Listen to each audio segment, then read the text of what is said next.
5. Pak Rizky Aulia, apa perbedaan antara adab dengan akhlak?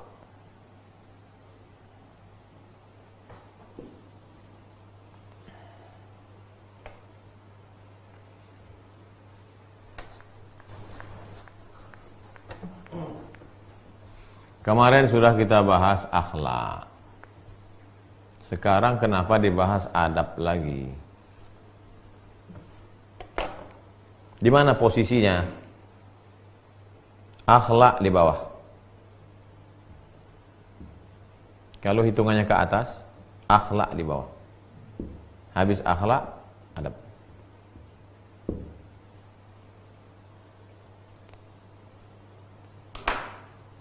Kita memberi tanpa pikir-pikir panjang lagi. Awal memberi karena disuruh Allah Ta'ala. Wa anfiqu min thayyibati ma kasabtum. Beri. Tasaddaqu. Beri. Saking seringnya memberi, beri. Begitu nampak orang susah, tanpa pikir-pikir, automatically langsung memberi. Itu namanya akhlak. Merubah suatu perbuatan menjadi spontanitas, tanpa pikir, min ghairi fikrin, tak ada pikir, spontanitas.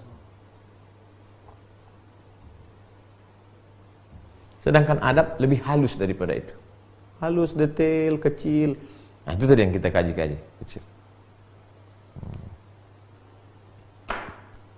Yang perkara-perkara yang remeh-temeh, kecil, sepele, itu ada. Nunjukkan HP baru harga 20 juta pada kawan yang HP-nya diikat pakai karet. Itu ada. Itu ada. Bawa mobil baru yang mewah ke rumah kawan yang masih ngontrak. Nah, itu ada. Terasa tak sih? Apalagi sampai nulis depan rumahnya, rumah orang miskin.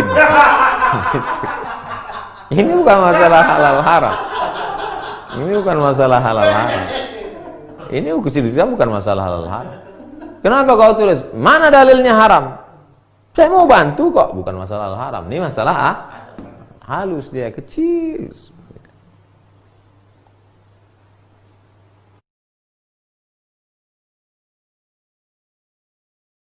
Menikah.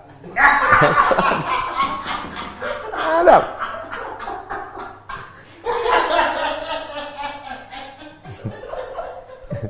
Ada kakek-kakek umur 80 tahun. Ada kakek-kakek umur 80 tahun nanya anak muda. Anak muda, kau umurnya berapa? 30, kata anak muda. Hah? 30 udah nikah? Belum. Loh, kok 30 tahun belum nikah? Anak muda itu tanya balik, kakek umur berapa? 80. Kok umur 80 belum mati?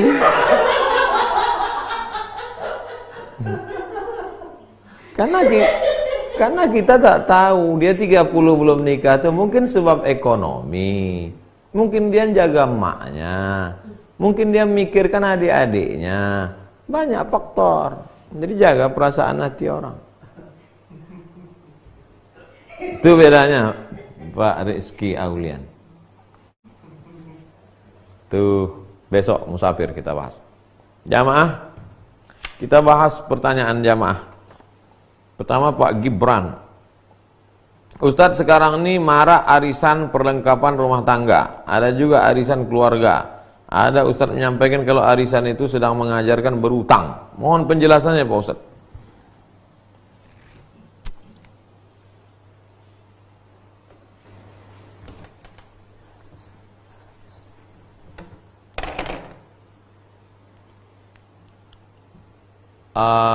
Arisan 1, 2, 3, 4, 5, 6, 7, 8, 9.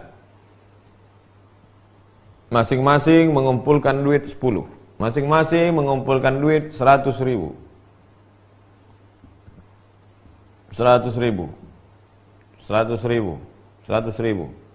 100.000 kali 10 orang berarti 1 juta. Lalu arisan pertama digoncanglah.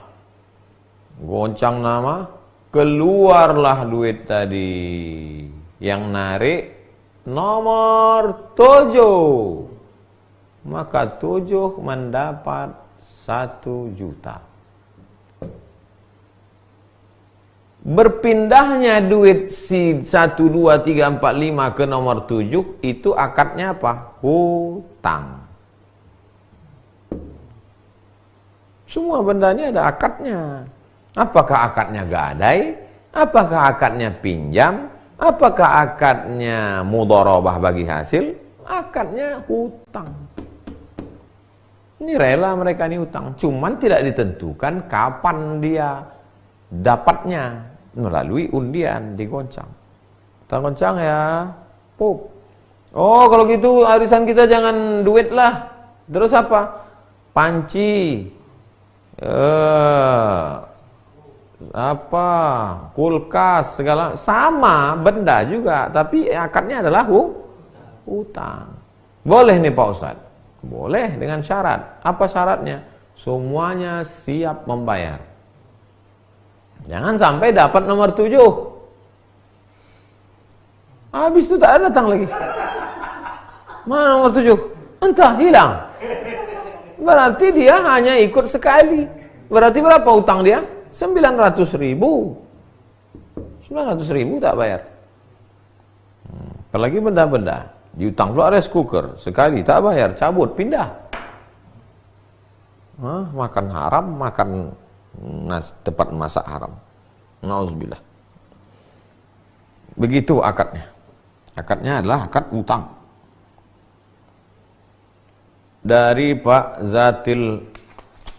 Zatil Husni. Ustadz, jika seseorang janda paruh baya tanpa anak, kemudian sulit menemukan imam baru, lalu dia memutuskan untuk tidak menikah lagi, apakah termasuk putus asa dari rahmat Allah? Masalah memutuskan itu bukan kita. Maka dia keliru memutuskan hidup. Ini putus asa ini. Mestinya kalau dia payah tak dapat-dapat, doanya, ya Allah, kuserahkan apa yang terbaik menurut Engkau. Begitu. Jadi kalau kuputuskan tidak lagi, tiba-tiba nanti habis lockdown nih, habis social distancing nih, datang pangeran menyesal. Kenapa terlalu cepat memutuskan? Jangan pernah putus asa dari harapan. Jangan putus harap. 3, Ibu Eros Maya. Ustadz, bagaimana jika kita memisahkan antara membenci individu? Bagaimana kita memisahkan membenci individu dengan perbuatannya? Kalau perbuatan buruknya sudah selesai, maka kita tetap bisa menjalin hubungan baik, silaturahim. Sebagaimana Nabi bisa berhubungan baik dengan Abu Sufyan. Abu Sufyan itulah yang membawakan pasukan beribu-ribu dari kota Makkah untuk menyerang Nabi di kota Madinah. 3.000 pasukan. Coba bayangkan 3.000 orang. 3.000 follower dibawanya untuk menyerang Nabi di kota Madinah, perang Uhud tahun ketiga hijrah. Tapi tahun ke-8 waktu Nabi masuk ke kota Makkah, ada Nabi benci kepada Abu Sufyan? Tidak. Karena Abu Sufyan sudah hilang dari perbuatan jeleknya. Man dakhala baita Abi Sufyan fahuwa amin. Siapa yang masuk ke rumah Abu Sufyan, aman, tak diganggu. Berapa Nabi memberi zakat kepada Abu Sufyan? 100 ekor onta. Zakat apa? Zakat mu'allaf. Kalau 1 ekor onta 50 juta, 100 ekor onta, berapa itu? 50 miliar. Untuk Abu Sufyan. Karena perbuatan jeleknya sudah hilang. Jangan benci pada fisik orangnya, tapi pada perbuatannya. 4. Pak Naim Mulyadi. Ustadz, jika lupa baca doa kunut saat sholat witir, apakah tetap harus sujud sahwi? Kunut subuh saja Pak Naim. Kunut subuh yang sujud sahwi. Adapun kunut witir ini tidak sujud sahwi. Kunut witir terbagi 3. Mazhab yang pertama, tidak ada kunut dalam witir. Kalau ada ustaz berceramah nanti katanya tak ada kunut dalam witir. Mazhab yang pertama. Mazhab yang kedua bertolak belakang dengan mazhab yang kedua. Kunut dalam witir sepanjang tahun, tidak hanya di Ramadan. Mazhab yang ketiga, kunut setelah malam pertengahan Ramadan. Saya ulang sekali lagi, tidak ada kunut sama sekali, baik dalam Ramadan maupun di luar Ramadan. 2, kunut baik dalam Ramadan maupun di luar Ramadan. Dari awal Ramadan dia sudah baca kunut witir. 3, dari pertengahan. Mazhab Syafi'i yang diriwayatkan dari Ubay bin Ka'ab. Ubay bin Ka'ab ketika jadi imam tarawih baca kunutnya setelah malam pertengahan, malam ke-15. 5, Pak Rizki Aulia. Apa perbedaan antara adab dengan akhlak?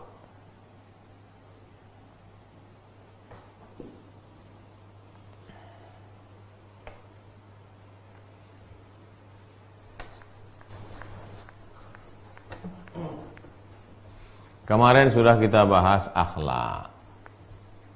Sekarang kenapa dibahas adab lagi? Di mana posisinya? Akhlak di bawah. Kalau hitungannya ke atas, akhlak di bawah. Habis akhlak, adab.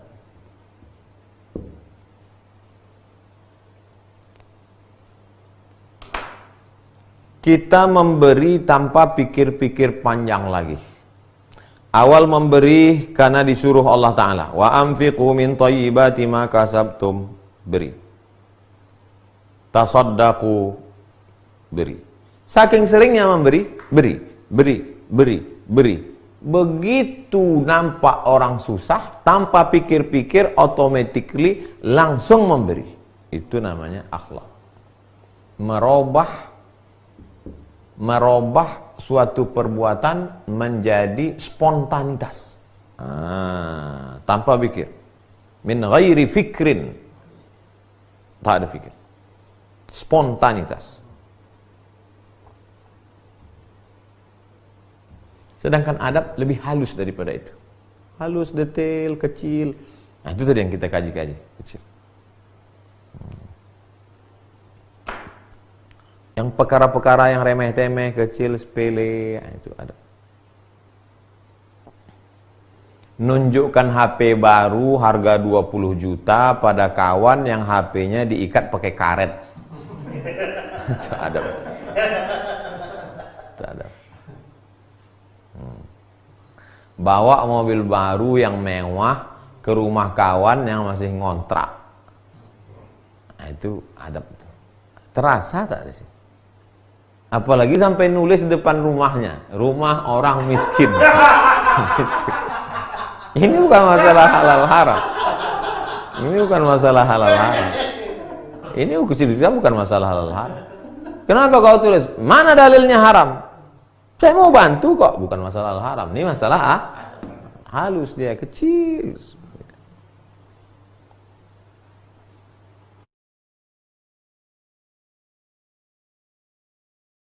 Menikah.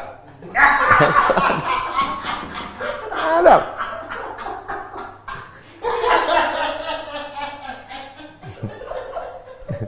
Ada kakek-kakek umur 80 tahun. Ada kakek-kakek umur 80 tahun nanya anak muda. Anak muda, kau umurnya berapa? 30, kata anak muda. Hah? 30 udah nikah? Belum. Loh, kok 30 tahun belum nikah? Anak muda itu tanya balik, kakek umur berapa? 80. Kok umur 80 belum mati?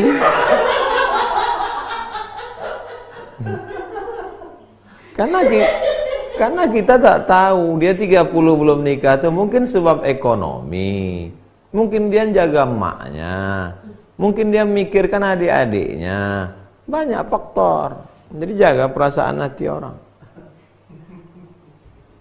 Itu bedanya Pak Rizky Aulian. Mudah-mudahan bermanfaat. Besok kita bahas musafir. Kita tutup dengan baca kafaratul majlis. Subhanakallahumma wa bihamdika asyhadu an la ilaha illa anta astaghfiruka wa atubu ilaik. Wa sallallahu ala sayyidina maulana wa syafi'ina wa dzukhrina Muhammad wa ala alihi wa sahbihi wa sallam. Walhamdulillahirabbil alamin. Assalamualaikum warahmatullahi wabarakatuh.